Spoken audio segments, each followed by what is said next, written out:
and I want to just throw it to Bill first. Press conference was a good one. I felt like there was a lot of good questions from the media, asking about certain things, and I thought that Rick seemed very comfortable answering those questions. He's a very straightforward and honest guy. Whether that means he's going to be the right coach in the long run, we don't know. But I think that at the very least, you're going to get transparency from this guy, and you're going to get forthright and forthcoming information from him. Yeah. And I think that was part of the appeal when it came to deciding who the Flyers were going to pick as the next head coach. And I know I can talk after Bill to the player, Rick Tocchet, the player, and the guy that the importance he was to the team that we had when we had that great run in 2000. Unfortunately, fell short, but I could talk about that. But Bill, you really have a lot more on Rick's systems and the style of his coaching, correct? No, absolutely. And the thing with Toc is he doesn't overcomplicate things for players. I mean, there's not a, I mean, I guess a critic would say, oh, it's not an innovative system. You can win with just about any system. Right. So most players have played and done similar kind of things in their careers, which adds incidentally to the fact there's no excuses. Your expectations are laid out for you. I think in terms of the defensive zone, the Flyers play that box plus one that you see really around the game. Try to keep play to the outside as much as possible. Take away the middle of the ice. Wings on wing. Make sure the weak side is covered. And how many times do you see backdoor goals because the winger loses his coverage there? Now you can take chances once you have the puck and if you have a lane to break out, but that is absolutely an expectation that you do have to take care of certain responsibilities off puck. It's a very he does emphasize his centers quite a bit, so his centers will carry a lot of responsibility. That'll be interesting with the Flyers, because that's an area the team is looking to upgrade personnel wise. I think long term, putting Toc in a position to succeed, I think upgrading down the middle is a big part of it. Yeah. On breakouts, and it's a cliche, you hear it all the time, but connected 5-man units playing north, right? It's you hear it all the time, but that's just a basic aspect of basically of trying to play with pace. I think there's a mistaken idea that Toc is just this old-fashioned dump and chase kind of coach, and he's not. He would like to see his team, play with some pace, support the puck on the walls, and once you're up ice, he doesn't mind if you take some risks.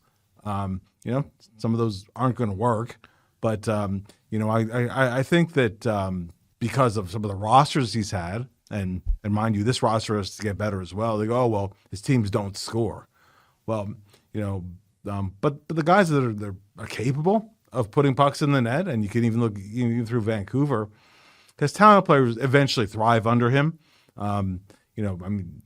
His Jack Adams season, but also even a little bit in Arizona, where they had a very modest group, but they progressed on him. They got him into a playoff when they were not a playoff team, and really they had pretty good balance across there.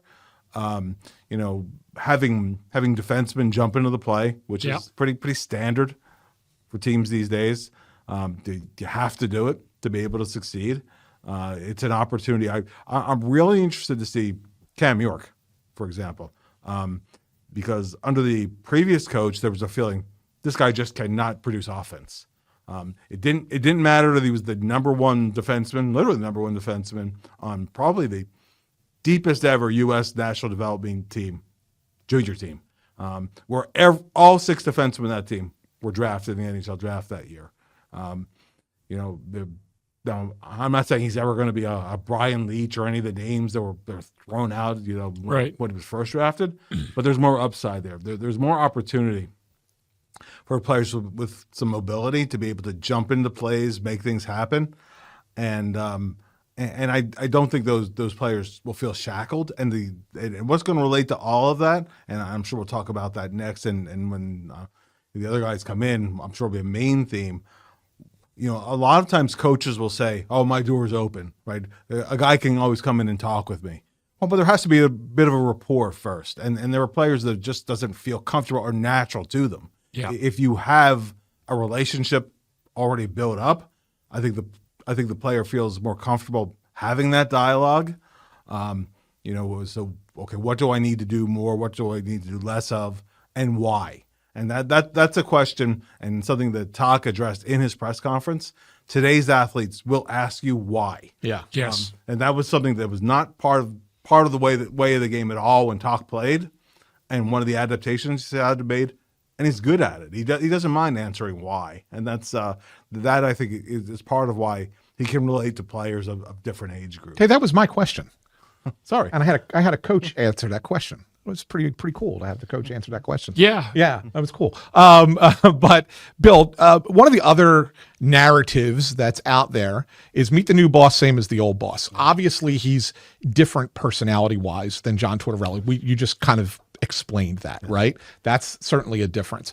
How different are they structurally, or how similar are they structurally in the way that they coach the game? well, I think D zone will be pretty similar, but I think more in terms of where players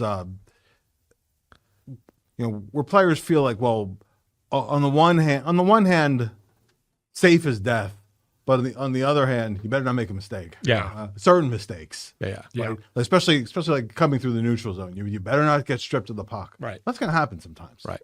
Right. And I really think that if the other parts of your game are strong and you learn from it, and then it's not. I mean, number one thing I think everybody wants to see is what is Tocchet's relationship going to be with Matvei Michkov, because Michkov is still in a learning curve. Sure. And there are going to be situations where he doesn't support the puck. There are going to be times where he's not where he needs to be, coming back and play or blowing the zone early. Okay, Tocchet will talk to him. What if it's repeated a second, a third time, but he's still working hard. He still wants to learn. Is he going to end up sitting for a period or I'm fascinated to see that, because I don't know those answers.